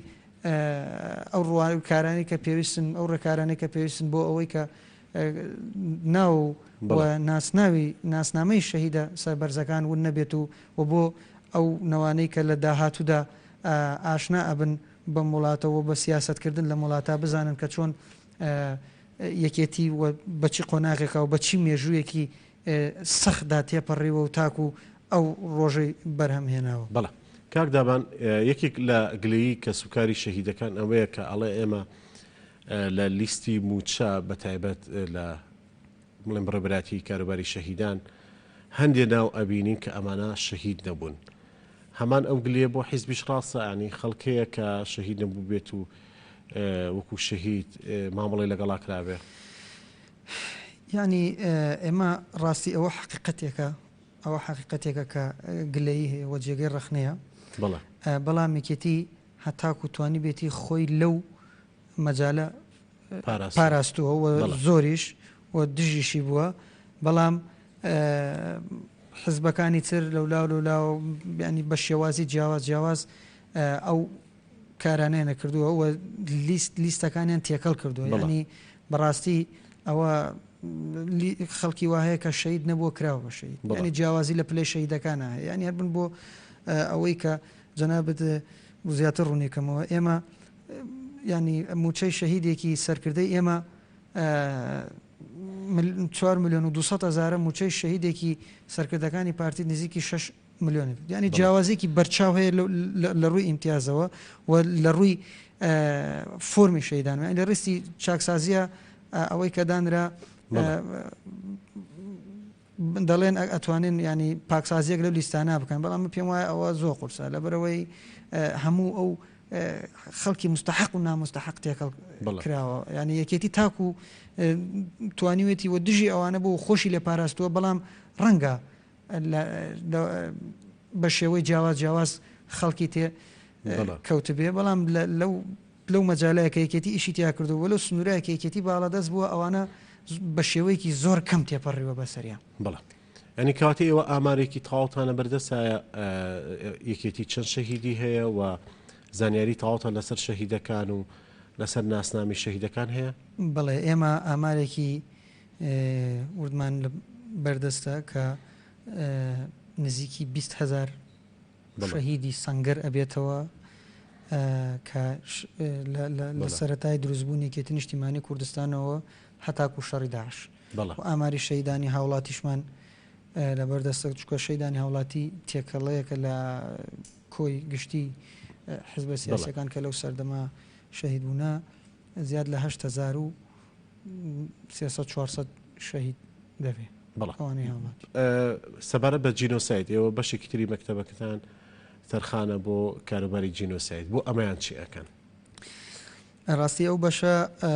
لە دوای کۆنگرەی چوارەمەوە کە کوبازمان کرد هەیکەلەی مەکتەبەکان گۆڕا و بەشی شەهیدان جینۆسایدشی بۆ زیاد کرا و لێمە لە هەناو هەیکەلی بۆردەکە بەشێکی تایبەتمان دانەوە بۆ بەشی جینۆساید و لەم بەشەدا ئامانج لەم بەشە خزمەتکردنی زیاتری کەسوکاری ئەنفال کراوانە و جینۆساید کراوانە ئەوانەی بەگشتی لە چوارچێوەی جینۆسایدا دەبینرێن و ئامانجی ئەم بەشە وەکو خزمەتگوزاری گشتیەوە کارکردنە لەسەر دۆسیەی جینۆساید ئەو جینۆسایدانی کە بەسەر گەلی کووردا هاتنە لە دەرەوە لە کۆنفرانسە و نێودەوڵەتیەکانە وهێنانەوە کارکردنە بۆ هێنانەوەی ڕووفاتی ئەو ئەنفال و ئەنفالەکان کە لە هێشتا لە خوار و عێراق ماون و بەگشتی لەو چوارچێوەیە خۆی بینێتەوە ئەو بەش بەڵێ سەبارەت بە بەڵگەنامە بە هەمان شێوە ئێمە ئەبینین هەم بۆ جینۆسایت هەم بۆ ئەنفال ئێمە یەکێک لە گرفتەکانمان گرفتی بەڵگەنامە و تۆسیقکردنی ئەم کارە ساتانەیە چی ئەکەن لەم بوارە بە هەوڵی ئێوە و بە هاوکاری حکوومەتی هەرێمی کوردستان ڕاستی ئەوەی بە حکمی ئەو ناوچە جوگرافیایی کە یەکێتی نیشتیمانی کوردستانی تێدایە و زۆرترین ڕێژەی ئەنفال لەم ناوچەیەدایە و بەشێکی پێویست بەڵگەنامە هەیە کە لە لای وەزارەتی شەهیدان و ئەوانە بۆ ئەوەی ڕوبەڕووی دادگای نێودەوڵەتی و ڕوبەڕووی ینی لەو کەیسانە بەکاربێنرێت کە بە سوودی گەلی کورد بەڵام ئێمەش هاوکاریان نەبین لە ڕێگەی پرۆژەوە لە هەر ئەرکێک بکەوێتە سەرشانی ئێمە وەکۆیکێتی نیشتیمانی کوردستان درێخی ناکەین و چۆن لە ڕابردووە داکۆکی کار بووینەوە لە داهاتوشە باشتر ئەبین و شتێکە ئێمە لە هەموو کات و ساتێکە پاڵپشت و پشتیوانیانین پاڵپشت و پشتیوانی وەزارەتی شەیدان و ئەنفالکراوانین بۆ خزمەتکردن بەو کەیسانە بڵێ کاکدابان وەکو کوڕە شەهیدێک پێم خۆشە بزانین دوا پەیامی تۆ چییە؟ وڵای دوا پەیامی من بەگشتی سەرکەوتنی کۆنگرە لە هەموو کەسوکاری سەربەرزی شەهیدان پیرۆزەکەم و سەرکردایەتیەک و سەرۆکایەتیەک و مەکتەبی سیاسیەک ئێستا دروست بووە کە جێگە و هیوا و ئومێدی خەڵکی کوردستان و یەکێتیەکان و لایەنگران و دۆستانی یەکێتین من ئەو سەرکەوتنیان لە پیرۆزەکەم و دڵنیا بن کە ئێمە بەرە و سەرکەوتن هەنگاوەنین و ئەگەڕێنەوە بۆ هەناوی جەماوەر ئەگەڕێنەوە بۆ ناو کەسوکاری سەربەرزی شەهیدان و لەگەڵیان نەبین پاڵپشت و پشتیوانیان نەبین و دڵنیا بن داکۆکی کارێکی سەربەرزی شەهیدەکان و ڕێبوارێکی ئەو ڕێبازە پیرۆزایان نەبین و بە هەموو لایەکەوە دەستە ناودەست یەکێتی یەکەینەوە بە یەکێتیەکەی جاران و دڵنیا بن لەو جێگەی ئەو هیوا ئومێدەی ئەواناوی بەڵێ زۆ سپاس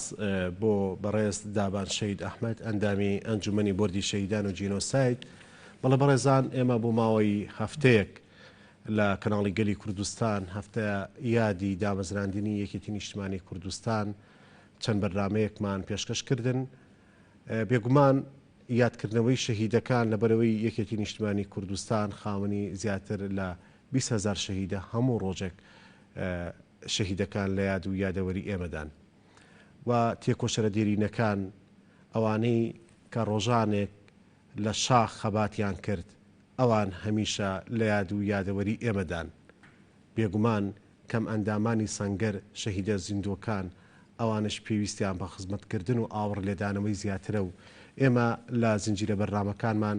قسەمان لەسەر داخوازیەکانی ئەوانیش کرد قسەمان لەسەر خوێنکاران و مامۆسایان کرد قسەمان لەسەر ڕۆڵی ژنان کرد و قسەمان لەسەر ڕاگەیاندنی یەکێتی کرد لە شاخ و لە شار ئێمە وەکو کەناڵی گەلی کوردستان بەردەوام ئەبین لە خزمەتکردنی کۆمەڵانی خەڵکی کوردستان و بە هەمان شێوە بەردەوامیش ئەبین لە ڕوونکردنەوەی بەرنامەی نوێی سەرکردایەتی نوێی یەکێتی بۆ کۆمەڵانی خەڵک و تاکو پێکەوە بتوانین خزمەت